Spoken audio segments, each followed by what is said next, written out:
Continuing coverage, 2 people are dead and 10 others injured after part of a highway washed away near Lucedale, Mississippi. The area was under a flash flood warning. Officials believe this tragedy is directly linked to Hurricane Ida. WKRG News 5's Megan Mackey has the latest from the scene. I just don't know if you can put words to it other than unbelievable.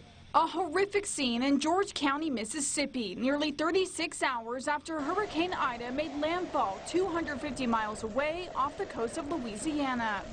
Cars dangling from a crane after this highway collapsed late Monday night. 7 cars plunged into the hole, killing 2 people and injuring 10 others. 3 of those injuries are life-threatening. We've had torrential rainfall in the last 24 hours because of Hurricane Ida. And this is another reason why we tell people, during storms, roads could wash out.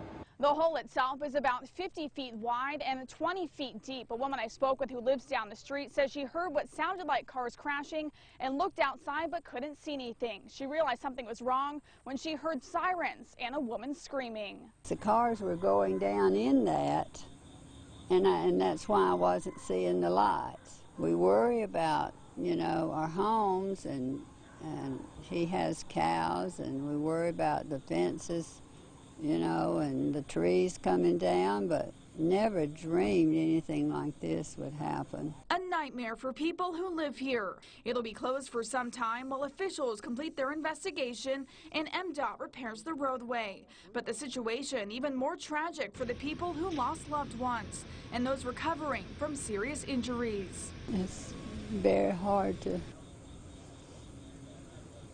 how those people are suffering. We'll be okay. We just trust God to get us through this. Reporting in George County, Mississippi, I'm Megan Mackey.